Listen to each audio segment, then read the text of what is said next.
안녕하세요. 소방쌤입니다. 오늘은 실전 모의고사 3회를 같이 풀어보도록 하겠습니다. 1번 문제, 가스개소화 설비에서 솔레노이드 밸브 격발 시험을 하기 위해 감지기 A만 작동시켰다. 옳지 않은 것에 대해서 물어봤습니다. 가스개소화 설비를 우리는 교차회로 방식이라고 합니다. 이때 교차회로 방식이라는 것은 감지기 A와 B가 모두 작동했을 때 소화약제가 방출되는 방식이다라고 이해하시면 됩니다. A만 감지기가 작동되어 있기 때문에 소화약제는 방출되지 않겠죠.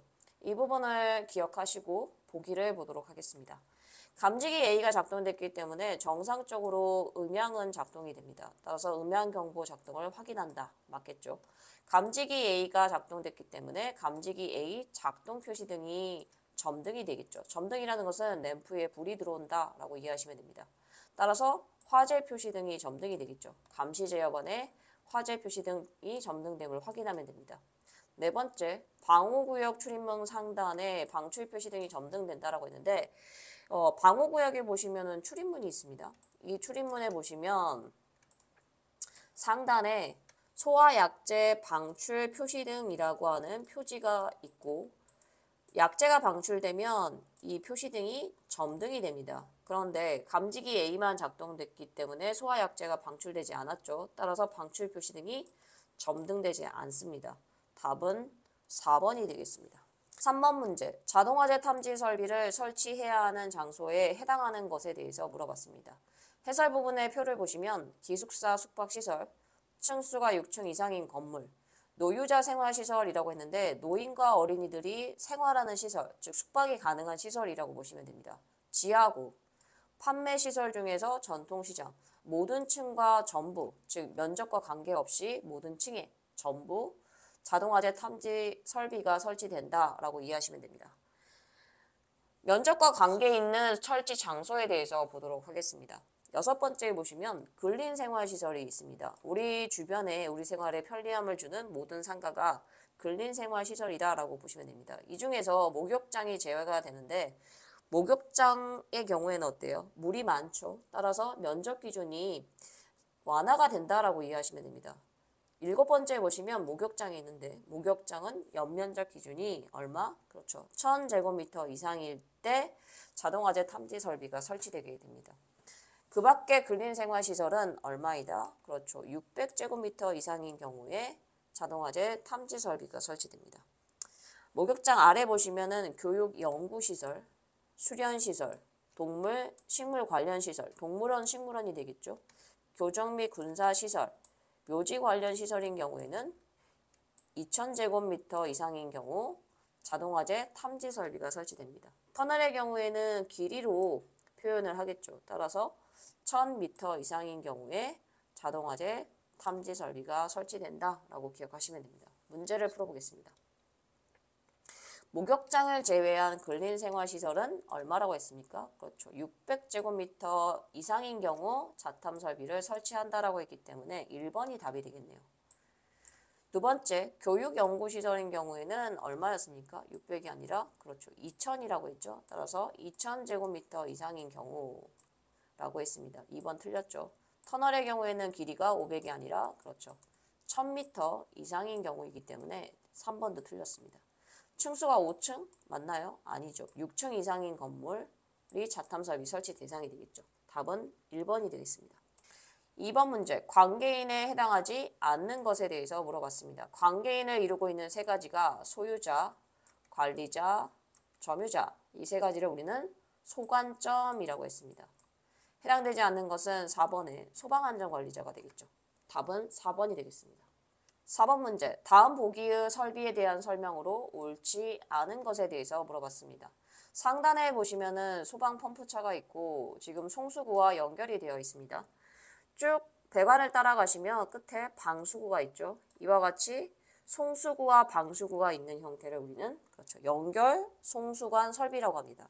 상단과 같이 배관 내에 물이 비어있는 상태를 우리는 건식이라고 하며 하단과 같이 물이 채워져 있는 형태를 우리는 습식, 연결 송수관 설비라고 합니다. 보기 보도록 하겠습니다. 1번, 7층 이상의 모든 층에 설치한다. 맞죠? 구성 요소에는 송수구, 배관, 살수 헤드가 있다. 살수 헤드가 있나요? 송수구와 배관은 있지만 살수 헤드 대신에 방수구가 있죠. 이와 같이 살수 헤드가 있는 형태를 그렇죠. 연결 살수관 설비라고 합니다. 답은 2번이 되겠습니다. 3번 5층 이상으로 연면적 6천 이상인 모든 층에 설치한다. 맞죠? 지상 11층 미만인 특정 소방 대상물은 건식으로 한다라고 했습니다. 11층 이상인 경우는 습식이 되겠고 건축물 높이로 따지면 31m 미만인 경우는 건식, 31m 이상인 경우는 습식으로 설치한다. 이렇게 기억하시면 됩니다. 5번 문제 보도록 하겠습니다. 화재 예방법에서 화재 안전조사를 실시하는 경우에 해당하지 않는 것을 물어봤습니다. 화재 안전조사가 뭘까요? 화재의 발생 위험이 있는지 조사하는 것을 우리는 화재 안전조사라고 합니다. 해설 부분에 보시면 화재 안전조사를 하는 경우 5가지가 나와 있습니다. 첫 번째, 자체 점검이 불성실하거나 불안전하다고 인정되는 경우 이럴 때 화재 안전조사를 하게 되고 화재 예방 강화 지구 등과 같이 법령에서 규정되어 있는 경우 화재 안전조사를 하게 됩니다. 세 번째, 화재 예방 안전진단이 불성실하거나 불안전하다고 인정되는 경우 국가적 행사가 있는 장소, 화재가 자주 발생했거나 발생할 우려가 뚜렷한 곳에 대해서도 화재 안전조사를 하게 됩니다. 보기 보도록 하겠습니다. 1번 소방대상물의 관계인이 요청한 경우 관계인이라고 하면 소관점인데 소관점이 요청할 때마다 화재 안전조사를 하게 되면 어떻게 됩니까? 그렇죠. 행정력 낭비가 되겠죠. 너무 빈번하게 화재 안전조사를 하게 됩니다. 따라서 1번은 해당이 안 되겠죠. 답은 1번이 되겠습니다. 두 번째, 화재 예방 안전진단이 불성실하거나 불안전하다고 인정되는 경우 법령에서 규정되어 있는 경우 화재가 자주 발생했거나 발생할 우려가 뚜렷한 곳에 대해서도 화재 안전조사를 하게 됩니다. 6번 문제, 소방안전관리자의 법적 업무로 옳지 않은 것에 대해 물어봤습니다. 소방안전관리자는 화기 취급 감독을 해야 되며 피난시설, 방화구획, 방화시설에 대해서 관리해야 됩니다. 자위소방대와 초기 대응 체계를 구성하고 운영하며 교육하는 일을 하게 됩니다. 2번 보도록 할게요. 2번에 화재 예방 강화지구를 지정한다라고 했는데 이러한 강화지구를 지정하는 것은 누가 하는 일일까요? 그렇죠. 시도지사가 하는 일입니다. 시도지사가 화재 예방 강화지구를 지정하기 때문에 답은 2번이 되겠습니다. 7번 문제. 침대가 있는 숙박시설의 평면도이다. 숙박시설의 수용 인원으로 옳은 것을 고르라 라고 했습니다. 보기에 보시면은 종사자가 1인이고 1명이고 2인용 침대가 있는 객실이 9개가 있습니다. 객실 1번부터 9번까지 9개가 있죠. 수용 인원에 대해서 물어봤는데 침대가 있는 경우에는 종사자 수에다가 침대 수를 더하는데 이때 2인용 침대인 경우는 2명이 숙박할 수 있기 때문에 침대 수에다가 곱하기 2를 하게 됩니다. 따라서 종사자인 1에다가 2 곱하기 9개 실 이렇게 하면 몇 명? 그렇죠. 19명이 됩니다. 따라서 답은 4번 19인이 숙박시설의 수용 인원이 되겠죠. 9번 문제. 초고층 재난관리법상 총괄 재난관리자의 업무에 대해서 물어봤습니다. 이때 초고층 재난관리법에 적용을 받는 건축물은 50층 이상인 초고층 건축물과 지하 연계 복합 건축물로 보시면 되고 여기서 일을 하는 안전관리자를 우리는 총괄 재난관리자라고 생각하시면 됩니다. 해설 부분에 이러한 총괄 재난관리자의 업무들이 나와 있는데 하나씩 보도록 하겠습니다. 협의회를 구성하고 운영하는 업무를 하게 되며 재난 예방 및 피해 경감 계획을 수립하고 시행하는 업무를 합니다. 통합 안전점검을 실시하고 교육 및 훈련을 하며 홍보 계획을 수립하고 시행을 하게 됩니다. 종합방재실을 설치하고 운영하며 종합재난관리체제를 구축하고 운영하는 업무를 하게 됩니다. 피난안전구역을 설치하고 운영하며 유해 위험물질을 관리하게 됩니다. 초기 대응대를 구성하고 운영하며 대피, 피난 유도에 관한 일을 하게 됩니다. 문제를 풀어보겠습니다. 협의회를 구성하고 운영한다. 맞죠?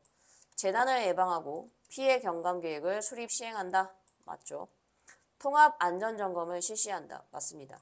재난사태를 선포한다. 재난사태를 선포하는 것이 총괄 재난관리자의 업무일까요? 아니죠. 누가 하는 걸까요? 재난사태 선포는? 그렇죠. 행정안전부 장관이 하게 됩니다.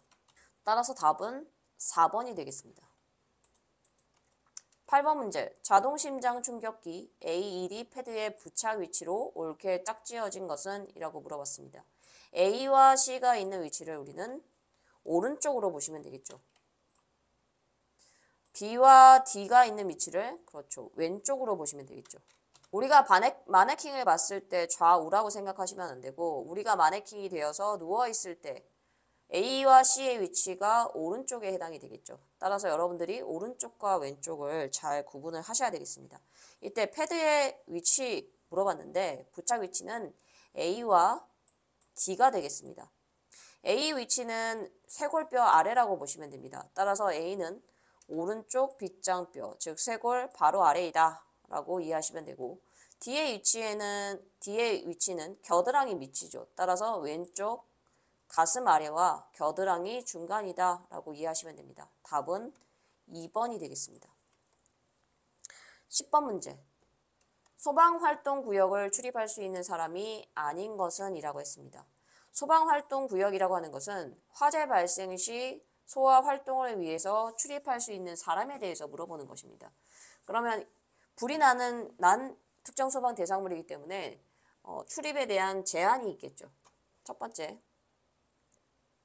소방활동구역 안에 있는 소방대상물의 관계인, 즉 소유자, 관리자, 점유자는 소방활동구역에 출입할 수 있겠죠. 두 번째, 소방활동을 위해 필요한 사람, 즉 전기, 가스, 수도, 통신, 교통 업무에 종사하는 사람도 여기에 출입할 수 있는 사람이다 라고 생각하시면 됩니다. 구조, 구급 업무를 하게 되는 의사, 간호사도 소방활동구역에 출입할 수 있다. 보도 업무에 종사하는 사람, 즉 취재 인력을 의미하고 수사 업무에 종사하는 사람, 경찰관을 의미하겠죠. 그 밖에 소방대장이 소방활동을 위해 출입을 허가한 사람이 이 소방활동구역에 출입할 수 있는 사람이라고 보시면 됩니다. 그러면 10번 보기 중에 아닌 것은 보험회사 직원, 보험회사 직원이 맞을까요? 이 사람은 소방활동과 관계없는 사람이기 때문에 답은 4번이 되겠습니다. 11번 문제. 습식 스프링클러 설비의 MCC의 상태이다 라고 했습니다. 이때 MCC라고 하는 것은 모터 컨트롤러를 의미하기 때문에 동력 제어반이다 라고 이해하시면 됩니다. 다음 중 평상시에 소등되어야 하는 표시등에 대해서 물어봤습니다. 동력 제어반의 가운데 부분에 보시면 파워가 있고 파워는 전원 버튼이고 좌우에 주펌프와 충압펌프와 관계되어 있는 표시등과 스위치 등이 있습니다. 주펌프에 보시면은 셀렉트 스위치가 있습니다. 이때 셀렉트라고 하는 것은 선택 스위치인데 수동, 정지, 자동을 선택할 수 있습니다. 마찬가지 충압 펌프에도 선택 스위치가 있겠죠. 평상시에 자동 위치에 가 있어야지 자동으로 주펌프가 기동하고 정지하며 충압 펌프가 기동하고 정지할 수 있다라고 보시면 됩니다. 이때 펌프가 기동하게 되면 기동 표시등이 점등이 되는데 평상시에는 이 기동 표시등이 그렇죠. 꺼져 있겠죠. 당연히 펌프도 작동되지 않기 때문에 펌프 기동 표시등도 꺼져 있다라고 보시면 됩니다. 하지만 정지 표시등은 램프가 점등이 되어 있겠죠. 왜냐하면 주펌프와 충압펌프가 평상시에는 정지되어 있기 때문에 정지 표시등은 점등이 되어 있다라고 보시면 됩니다. 따라서 평상시에 소등되어 있어야 하는 것은 주펌프와 충압펌프의 기동 표시등과 펌프 기동 표시등이 소등되어 있다라고 보시면 됩니다. 답은 2번이 되겠습니다. 12번 문제. 다음 중 감지기에 대한 설명으로 옳지 않은 것을 물어봤습니다. 그림의 감지기는 어떠한 감지기입니까? 그렇죠. 차동식 스포츠형 감지기가 되겠죠. 차동식 스포츠형 감지기다. 이때 차동식 스포츠형의 작동 원리는 온도차가 발생이 되면 열을 감지한다 라고 이해하시면 됩니다. 그 주요 구성 요소가 차다이라고 했습니다. 차다이. 그래서 차동식 스포츠형 감지기는 다이어프램으로 구성되어 있다. 차동식 스포츠형 감지기에는 다이어프램이 있다 라고 기억을 하라고 했습니다.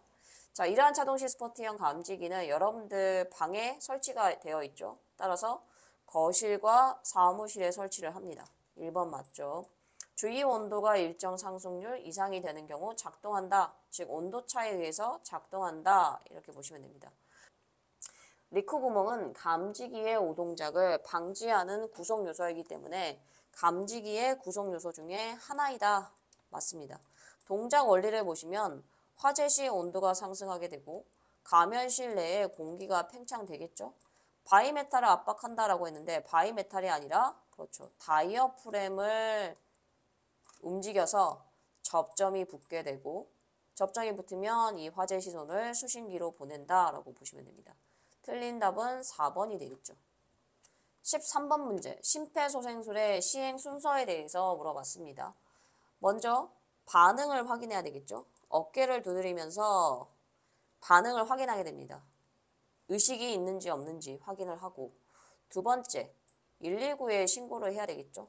그런 다음에 호흡을 확인하게 됩니다. 10초 이내에 호흡을 하고 있는지 없는지 확인하게 되고, 호흡을 하지 않고 있다라고 하면 바로 가슴 압박 30회를 시행합니다. 가슴 압박 30회가 끝나면 인공호흡 2번을 하고 가슴 압박과 인공호흡을 계속 반복하겠죠. 언제까지 반복할까요? 그렇죠. 소방대가 도착하기 전까지 반복하게 되고 호흡이 돌아오면 그렇죠. 회복 자세를 취하면 됩니다. 따라서 답은 1번이 되겠습니다. 14번 문제. 자위 소방 활동에 대한 구분과 그 업무 특성에 대한 설명으로 옳지 않은 것에 대해서 물어봤습니다. 자위 소방 활동이라고 하는 것은 화재 발생 시에 소방대가 도착하기 전까지 건물의 관계자들이 자체적으로 인명 재산 피해를 최소화하기 위해서 수행하는 일련의 활동들이라고 보시면 됩니다. 첫 번째, 비상 연락을 하는 활동이 있겠죠. 즉 비상 연락이라고 하는 것은 화재 시 상황을 전파하고 불이 났음을 제실자나 방문자에게 전파해야 되겠죠. 그리고 화재 신고를 하게 됩니다. 119에 화재 신고를 하고 통보 연락하는 업무를 하게 됩니다. 1번은 맞죠. 두 번째, 응급구조. 응급상황 발생 시에 응급처치를 하고 응급의료소를 설치 지원하는 일을 하게 됩니다. 세 번째, 초기소화. 초기소화 설비를 이용한 조기화재 진압을 하게 되겠죠. 그 밖에 비상반출이라고 되어 있는데 비상반출이 맞나요? 이때 비상반출이라고 하는 것은 위험물질을 밖으로 옮기는 행위인데 피해 확산을 막기 위한 초기 소화 활동이 아니라 그렇죠. 방호 활동이라고 보시면 됩니다. 따라서 비상반출은 초기 소화가 아니라 그렇죠. 방호 활동이다. 따라서 3번이 답이 되겠습니다. 네 번째, 피난 유도는 제실자나 방문자를 피난 유도하고 피난 약자에 대해서는 피난 보조 활동을 하게 되기 때문에 4번도 자위 소방 활동으로 보시면 되겠습니다. 16번 문제, 종합방재실에 대한 문제가 되겠습니다. 종합방재실의 설치 장소와 구조, 면적에 대한 설명으로 옳지 않은 것을 물어봤습니다. 종합방재실에서 중요한 것은 설치 면적인데 설치 면적이 얼마이다? 그렇죠. 20제곱미터 이상이다. 이 부분을 꼭 기억하시고 종합방재실은 어디에 설치할까요? 종합방재실은 원칙적으로 1층 또는 피난층에 설치하게 됩니다. 1층 또는 피난층이 아닌 2층 또는 지하 1층에 종합방재실을 설치할 수 있습니다. 1번 보도록 하겠습니다. 초고층 건축물 등에 특별 피난 계단이 설치되어 있을 때 이 특별 계단 출입구로부터 5m 이내에 종합방재실을 설치하려는 경우는 2층 또는 지하 1층에 종합방재실을 설치할 수 있습니다. 1번은 맞는 답이 되겠고 이 종합방재실은 다른 부분과 방화, 구획해야 되겠죠. 따라서 2번도 맞습니다. 인력의 대기, 휴식 등을 위해서 종합방재실과 방화, 구획된 부속실을 설치해야 됩니다. 따라서 부속실이 필요하다. 3번도 맞습니다. 설치 면적이 30이었습니까? 아니죠. 설치 면적은 20제곱미터 이상이다. 틀린 답은 4번이 되겠습니다.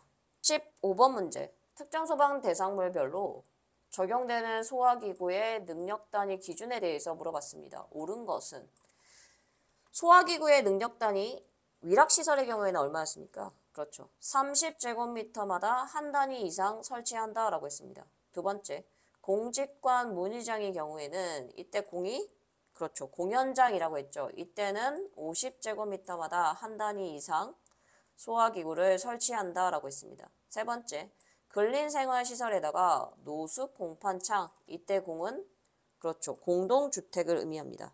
이 경우는 100제곱미터마다 한 단위 이상 설치한다. 기타의 경우에는 200제곱미터마다 한 단위 이상 설치한다라고 했습니다.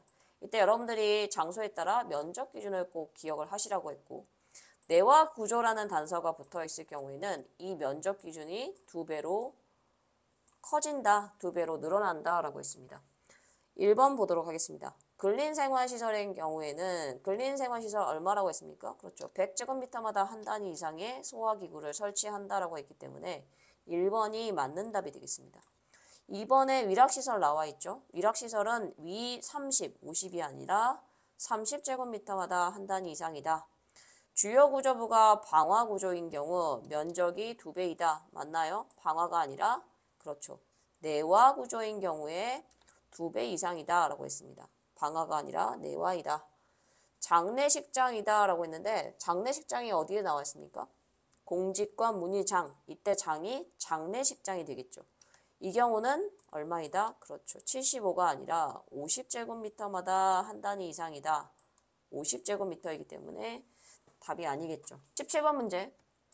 작동점검 시기와 종합점검 시기를 물어보는 문제가 되겠습니다. 보기에 보시면은 설치된 소화시설 중에서 스프링클러 설비가 눈에 띄죠. 이 스프링클러 설비는 그렇죠. 종합점검 대상이다 라고 보시면 됩니다. 이때 완공일이 아니라 그렇죠. 사용 승인이 속하는 달, 즉 6월이 되겠죠. 이 6월에 말일까지 실시하면 됩니다. 따라서 종합점검 시기는 6월이다 라고 보시면 되고 종합점검의 시기는 6월이다 라고 보시면 되고 작동점검은 종합점검을 받은 달로부터 몇 월? 그렇죠. 6개월이 되는 달이기 때문에 6에다가 6을 더하면 그렇죠. 12월이 되겠죠. 따라서 작동점검은 12월에 실시한다 라고 보시면 됩니다. 답은 4번이 되겠습니다. 18번 문제. 가스계 소화 설비의 주요 구성 요소에 대한 설명으로 옳지 않은 것에 대해서 물어봤습니다. 첫 번째, 방출 헤드가 나와 있는데 방출 헤드는 소화약제가 방출되는 구성 부품을 우리는 방출 헤드라고 합니다. 소화약제 방출 시 방출 표시등이 점등된다. 방출 표시등을 점등시키는 게 방출 헤드입니까? 아니죠. 방출 표시등이 점등되는 이유는 무엇이다? 그렇죠. 동그라미 3번에 나와 있는 압력 스위치 작동에 의해서 점등됩니다.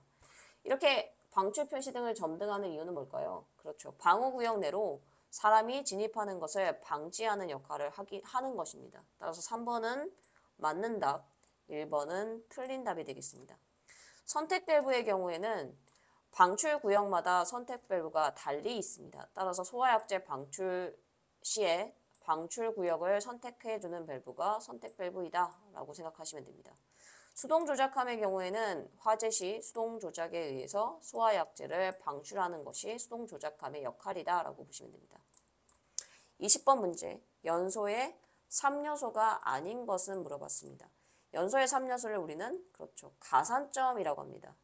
가연물, 산소 공급원, 점화원이 3요소이고 연쇄 반응까지 포함시키면 4요소겠죠. 따라서 답이 아닌 것은 4번 연쇄 반응이다.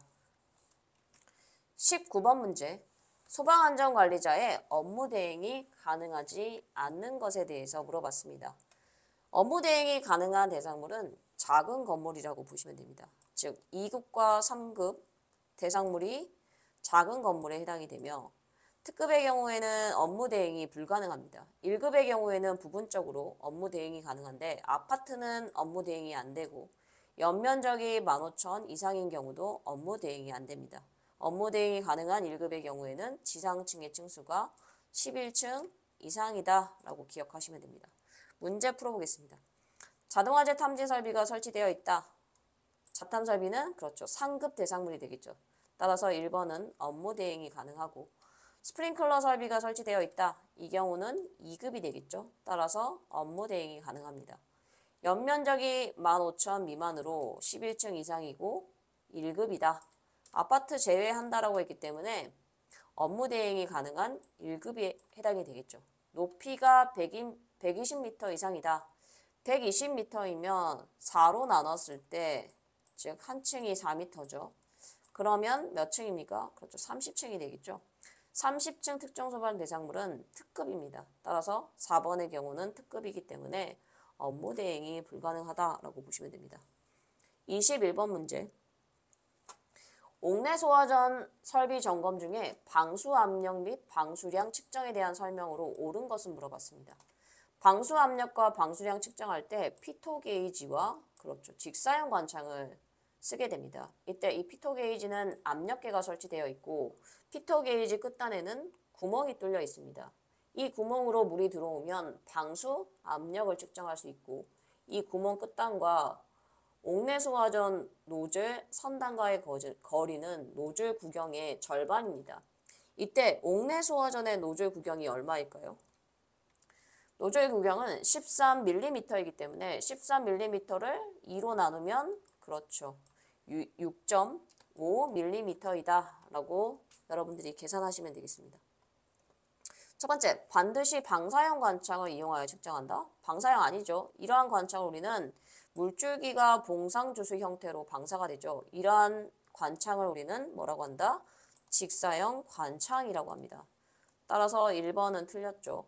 옥내 소화전이 2개 이상 설치된 경우 그중 1개만 개방한다? 2개 설치되어 있으면 2개 다 개방을 해야 되겠죠. 2번도 틀렸습니다.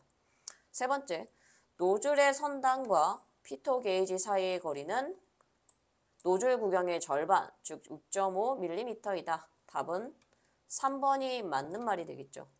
그럼 4번 9.5는 당연히 안 되겠죠. 22번 문제, 화재의 현상 중 열전달 현상에 대한 설명으로 옳지 않은 것에 대해서 물어봤습니다. 열전달에는 전도와 대류와 복사가 있습니다. 1번, 뜨거운 국이 담긴 냄비에 국자를 담가 두었을 때 국자가 점점 뜨거워지는 걸 여러분들 느끼셨겠죠? 국자를 이렇게 만졌을 때 어때요? 굉장히 뜨거운 느낌이 듭니다. 이유는 열이 전달됐기 때문. 이 전달 방식은 전도이다 라고 보시면 됩니다. 전도이다. 즉 직접적인 접촉이 있어야 된다 라고 기억하시면 됩니다. 1번은 맞고 물체 간 직접적인 접촉이 있는 경우 위에 말한 냄비에 담긴 국자가 되겠죠. 이 경우를 우리는 전도라고 합니다. 2번도 맞죠. 대류의 경우에는 기체 또는 액체와 같은 유체의 흐름에 의해 열이 전달된다라고 했습니다. 에어컨이나 난방기를 여러분들이 떠올리시면 됩니다. 공기가 시원해지거나 따뜻해지는 것을 우리가 느끼셨을 겁니다. 이걸 우리는 대류에 의한 열 전달로 보시면 됩니다. 네 번째, 열 전달 방법 중에서 공기나 매질이 필요 없다. 태양을 떠올리시면 되는데 이걸 우리는 대류가 아니라 그렇죠. 복사라고 합니다. 복사이다. 따라서 답은 4번이 되겠습니다. 24번 문제.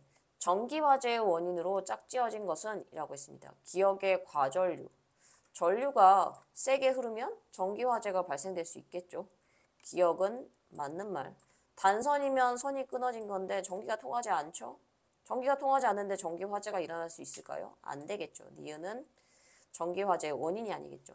단락이나 합선의 경우 어때요? 단락이나 합선은 선 두 가닥이 붙는 겁니다. 이런 경우에는 발화가 생길 수 있기 때문에 전기화재의 원인으로 볼 수 있습니다. 지락에 의한 발화라고 했는데 지락은 땅 지자에 떨어질 락입니다. 여러분들 전봇대에 보시면은 전선이 이렇게 세 가닥이 있는데 전선 한 가닥이 끊어져서 땅으로 이렇게 전류가 흐르면 이걸 우리는 지락이라고 합니다. 이 지락에 의해서 전기화재가 발생할 수 있다라고 할 수 있겠죠. 디귿도 맞는 답. 규격 이상의 전선에 의한 발화. 규격 이상이면 좋은 말 아닙니까? 이러면 발화가 되나요? 아니겠죠. 규격이 미달된 경우에 전기화재의 원인이 되겠죠. 따라서 리을은 틀린 말. 답은 2번 기역과 디귿이 되겠습니다. 23번 문제. 위험물과 지정수량의 연결로 옳은 것은 물어봤습니다. 위험물의 지정수량이라는 것은 위험물이 되기 위한 최소의 양이라고 보시면 됩니다. 황의 경우에는 100kg 이상이 되면 위험물로 보고 황이 50kg이 있는 경우에는 위험물로 보지 않겠죠. 휘발유의 경우에는 200L가 넘어가면 위험물로 보고 100L가 있다라고 하면 위험물이 아닙니다. 알코올의 경우에는 400L 이상인 경우, 등유 경유는 1000L 이상, 중유는 2000L 이상, 질산은 300kg 이상입니다. 여러분들이 암기하실 때는 백황, 휘이, 알사, 등경천, 중2, 질 300으로 암기하시면 됩니다. 황의 경우에는 백황이기 때문에 100kg 이상인 경우 위험물이다. 1번은 틀렸죠. 휘발유는 휘2 400이 아니라 200리터 이상인 경우가 되겠죠. 2번도 틀렸네요. 알코올의 경우에는 알사 400리터이기 때문에 3번이 답이 되겠습니다. 질산의 경우에는 얼마였습니까? 질 300이었으니까 600리터가 아니라 고체이니까 300kg이다. 답은 3번이 되겠습니다. 25번 문제. 주거용 주방자동 소화장치의 점검 항목으로 적절하지 않은 것에 대해서 물어봤습니다. 주방에 자동 소화장치가 있는데 가스 누설 탐지부를 점검해야 되겠죠? 가스 누설 시 정상적으로 탐지할 수 있는지 확인해야 되며 가스가 누설되었을 때 밸브가 차단되는지 확인해야 되겠죠. 그리고 상용 전원이 끊어졌을 때 예비 전원이 작동할 수 있는지, 즉 예비 전원 시험을 해야 되며 감지부가 정상적으로 열이나 연기를 감지할 수 있는지 시험해야 되겠죠. 제어반이라는 건 수신부인데 수신부가 정상적으로 작동을 하고 있는지 점검해야 됩니다. 그 밖에 소화약제 저장 용기를 점검을 해야 되겠죠. 문제 풀어보겠습니다. 가스 누설 탐지부 점검한다. 맞죠? 가스 누설 차단 밸브 시험한다. 맞습니다. 소화약제 저장 용기 점검한다. 맞습니다.